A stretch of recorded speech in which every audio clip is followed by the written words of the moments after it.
Class में ना हम लोग 87 नंबर क्वेश्चन तक पढ़ चुके थे। ठीक है, आज क्वेश्चन नंबर 88 से पढ़ेंगे। बताइएगा, क्वेश्चन नंबर 88 है कि सूर्य में उपस्थित नाभिकीय ईंधन क्या है? बताइए कौन सा है? हाइड्रोजन है। क्या है? हाइड्रोजन। सूर्य में उपस्थित नाभिकीय ईंधन कौन सा है? तो हाइड्रोजन है। कह रहा है कि सूर्य में उपस्थित नाभिकीय ईंधन क्या है? तो हाइड्रोजन है। सूर्य तथा ब्रह्मांड के अन्य तारों की ऊर्जा का स्रोत वहाँ पर होने वाला नाभिकीय संलयन है। सूर्य तथा ब्रह्मांड के अन्य तारों की ऊर्जा का स्रोत वहाँ पर होने वाले नाभिकीय संलयन है। नाभिकीय संलयन क्या है? तो कह रहा है कि जब दो या दो से अधिक हल्के नाभिक संयुक्त होकर एक भारी नाभिक बनाते हैं तो इस अभिक्रिया को नाभिक का संलयन कहते हैं। याद रखिएगा। तो कह रहा है कि जब दो या दो से अधिक हल्के नाभिक संयुक्त होकर एक भारी नाभिक बनाते हैं तो इस अभिक्रिया को नाभिकीय संलयन कहते हैं। नेक्स्ट है सूर्य में हाइड्रोजन का एक ड्यूटेरियम नाभिक 1H2 तथा एक टाइटेनियम नाभिक 1H3 संयुक्त होकर हीलियम नाभिक मतलब हीलियम 2F4 बनाते हैं तथा एक न्यूट्रॉन एवं 17.6 MeV ऊर्जा विमुक्त करते हैं। याद रखिएगा। नेक्स्ट है यहाँ पे समीकरण दिया हुआ कि 1H2 1H3 और इसका समीकरण दिया हीलियम से अभिक्रिया करवाया ना 2H4 तो इसका ऊर्जा का निर्माण हुआ 17.6 मेगावाट। उसी के बारे में ऊपर में लिखा हुआ था। आगे कह रहा है कि हाइड्रोजन बम बताइए किस सिद्धांत पे आधारित है? बताइए हाइड्रोजन बम बोले तो नाभिकीय संलयन पे आधारित है। हाइड्रोजन बम बोलेगा नाभिकीय संलयन पे आधारित है। नेक्स्ट कह रहा है कि सूर्य का केंद्रीय भाग क्रोड का ताप जो है ना कितना होता है? तो क्या बोलिएगा कितना होता है? 1.5 इंटू 10⁻70 डिग्री सेल्सियस होता है। तो हाइड्रोजन बम नाभिकीय संलयन पे आधारित है और सूर्य का जो केंद्रीय भाग होता है मतलब क्रोड जो होता है उसका तापमान होता है 1.5 इंटू 7 डिग्री सेल्सियस होता है। याद रखिएगा। और सूर्य के बाहरी सतह का तापमान कितना होता है? तो 6000 डिग्री सेल्सियस होता है। ये तो बहुत इंपॉर्टेंट है।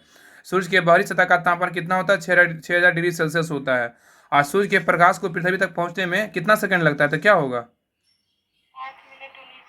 सूर्य के प्रकाश को पृथ्वी तक पहुंचने में कितना लगता है? 8 मिनट 19 सेकंड लगता है। कितना लगता है? 8 मिनट 19 सेकंड लगता है। 499 सेकंड लगता है, समय लगता है। नेक्स्ट है सूर्य के द्रव्यमान का 71% भाग जो है ना, सूर्य के द्रव्यमान का 71% भाग हाइड्रोजन, 26.5% भाग हीलियम तथा 2.5% भाग क्या है? अन्य तत्व है। तो बताइएगा कि सूर्य के द्रव्यमान में कितना परसेंट हाइड्रोजन, कितना परसेंट हीलियम, कितना परसेंट जो है ना अन्य तत्व से बना होता है? बताइए क्या होगा? 71% भाग हाइड्रोजन, 26.5% भाग हीलियम और अरे जोर से बोलिए ना। 2.5% सूर्य के द्रव्यमान का जो है ना 71% भाग हाइड्रोजन, 26.5 भाग हीलियम तथा 2.5% भाग क्या है? अन्य तत्वों से बना है।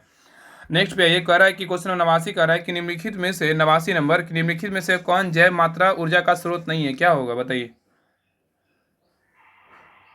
मृदा है। क्या है? मृदा नहीं है, लेकिन लकड़ी है, गोबर है और कोयला है। तो कह रहा है कि निम्नलिखित में से कौन जैव मात्रा ऊर्जा का स्रोत नहीं है? तो लकड़ी है, गोबर है, कोयला है, लेकिन मृदा नहीं है। तो कह रहा है कि मृदा जैव मात्रा ऊर्जा का स्रोत नहीं है। लकड़ी, गोबर, कोयला ऊर्जा का स्रोत है जिसमें जैव पदार्थों की उपस्थिति होती है। नेक्स्ट कह रहा है कि पौधे तथा जीवों के परिरक्षित अवशेष जीवाश्म कहलाते हैं। तो पौधे तथा जीवों के परिरक्षित अवशेष क्या कहलाते हैं? जीवाश्म कहलाते हैं। और कोयला जो है जीवाश्म ऊर्जा का स्रोत है। याद रखिएगा। और जैव मात्रा मतलब बायोमास ऊर्जा, जो ईंधन पादप एवं जंतु उत्पाद वे ईंधन के स्रोत जैव मात्रा ऊर्जा कहलाते हैं। तो कह रहा है कि जैव मात्रा ऊर्जा क्या कहलाता है? किसको कहेंगे? जो ईंधन पादप एवं जंतु उत्पाद वे ईंधन के स्रोत जैव मात्रा ऊर्जा कहलाते हैं। क्वेश्चन नंबर 90 कह रहा है कि पदार्थ का सबसे छोटा कण जो पदार्थ की सबसे विशेषता बताता है वह है कौन सा? बताइए। इसका क्या है? तो अणु है। तो पदार्थ का सबसे छोटा कण जो पदार्थ का सबसे छोटा कण जो पदार्थ की सब विशेषता बताता है वह है तो अणु है। क्या है? तो अणु है। पदार्थ का सबसे छोटा कण जो पदार्थ की सब विशेषता बताता है वह है अणु। अणु क्या है? तो कह रहा है कि अणु किसी तत्व या तथा यौगिक का वह सूक्ष्मतम कण है जो स्वतंत्र रूप से रह सकता है और जो उस तत्व का यौगिक के सभी गुणधर्मों को प्रदर्शित करता है उसे क्या कहते हैं? अणु कहते हैं। तो अणु क्या है? तो कह रहा है कि अणु किसी तत्व अथवा यौगिक का वह सूक्ष्मतम कण जो स्वतंत्र रूप से रह सकता है और उस तत्व का यौगिक के सभी गुणधर्म को प्रदर्शित करता है। नेक्स्ट है साधारणतः अणु ऐसे दो या दो से अधिक परमाणुओं के समूह होता है जो आपस में रासायनिक बंध द्वारा जुड़े होते हैं अथवा परस्पर आकर्षण बल द्वारा प्रबलता से जुड़े होते हैं। नेक्स्ट अणु कितने प्रकार के होते हैं? अणु जो होता है दो प्रकार के होते हैं। याद रखिएगा। नेक्स्ट दिया हुआ कि नीचे दिया हुआ कि तत्व के अणु किसी तत्व के अणु एक ही प्रकार के परमाणुओं से बने होते हैं। तो तत्व के अणु क्या है ना?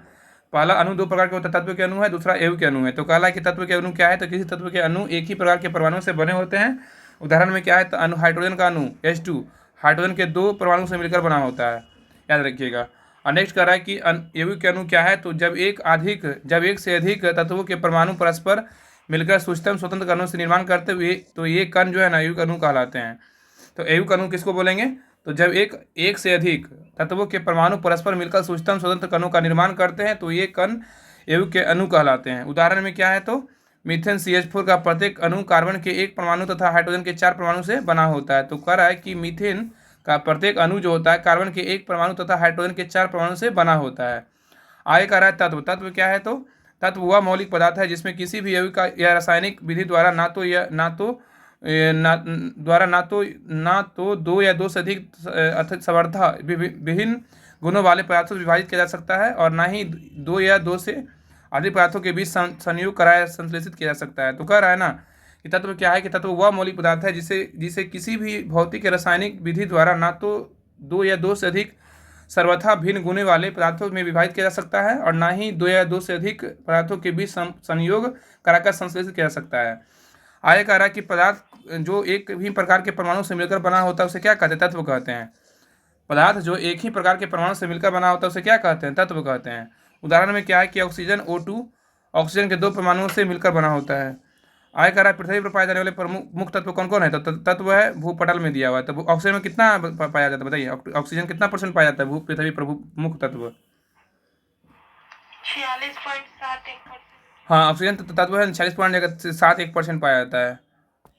बताइएगा सिलिकॉन कितना % है, सिलिकॉन बोलेगा तो पृथ्वी पर 27.69% है सिलिकॉन, 27.69%। एल्यूमिनियम बोले तो 8.07%, एल्यूमिनियम 8.07%। लोहा बोले तो 5.05%। कैल्शियम बोले तो 3.65%। सोडियम का बात करें तो 2.75%। पोटेशियम बोले तो 2.58%। मैग्नीशियम का बात करें तो 2.08%। अन्य बोलेगा तो 2.42% होता है। आगे कह रहा है यौगिक के बारे में कह रहा है कि यौगिक वह शुद्ध पदार्थ है जो या दो से अधिक तत्वों के निश्चित अनुपात में रासायनिक संयोग से बनता है, उसे क्या कहते हैं, यौगिक कहते हैं। तो कह रहा है यौगिक वह शुद्ध पदार्थ होता है जो दो या दो से अधिक तत्वों के निश्चित अनुपात में रासायनिक संयोग से बनता है, उसे यौगिक कहते हैं। इसे उचित रासायनिक विधियों द्वारा दो या दो से अधिक संवर्धा भिन्न गुण वाले अवयवों को विभक्त किया जा सकता है। उदाहरण में क्या है कि जल एक यौगिक है, जल का प्रत्येक अणु हाइड्रोजन के 2 परमाणु तथा ऑक्सीजन के 1 अणु से मिलकर बना होता है। तो कह रहा है ना उदाहरण में कि जल एक यौगिक है तथा जल का प्रत्येक अणु हाइड्रोजन के 2 परमाणु तथा ऑक्सीजन के 1 परमाणु से मिलकर बना होता है। नेक्स्ट है मिश्रण क्या है, मिश्रण वह अशुद्ध पदार्थ है जो दो या दो से अधिक शुद्ध पदार्थों या तत्व या दोनों के किसी भी अनुपात में बिना रासायनिक संयोग के मिलने से बनता है। तो कह रहा है कि मिश्रण वह अशुद्ध पदार्थ है जो दो या दो से अधिक शुद्ध पदार्थों तत्व या यौगिक या दोनों के किसी भी अनुपात में बिना रासायनिक संयोग के मिलने से बनता है, उसे क्या कहते हैं, मिश्रण कहते हैं। आगे कह रहा है कि मिश्रण के बारे में इसके अभिन्न पदार्थों को सरल यांत्रिक या भौतिक विधियों द्वारा पृथक किया जाता है। उदाहरण में क्या है कि वायु, समुद्री जल, पीतल, ये सब क्या है, मिश्रण है। मिश्रण समांगी तथा विषमांगी 2 प्रकार के होते हैं, याद रखिएगा। मिश्रण समांगी तथा विषमांगी 2 प्रकार के होते हैं। आगे कह रहा है परमाणु क्या है, तो किसी पदार्थ तत्व का वह संभव सूक्ष्मतम कण जो स्वतंत्र अवस्था में नहीं रह सकता है, जिसमें उस पदार्थ के सभी गुण विद्यमान रहते हैं, परमाणु कहलाते हैं। तो परमाणु किसको कहेंगे, तो किसी पदार्थ तत्व का वह संभव सूक्ष्मतम कण जो स्वतंत्र अवस्था में नहीं रह सकता है तथा जिसमें उस पदार्थ के सभी गुण विद्यमान रहते हैं, परमाणु कहलाते हैं। उदाहरण में क्या है कि हाइड्रोजन H2 के 1 अणु से हाइड्रोजन के 2 परमाणु होते हैं। परमाणु जो है परमाणु, अणु, तत्व या यौगिक। परमाणु ये जो है ना यौगिक में सबसे ज़्यादा होता है, उसके बाद तत्व में, उसके बाद अणु में, उसके बाद परमाणु में होता है। जिसके साथ मुँह जो खुला रहता है ना वो ज़्यादा होता है उसका मान।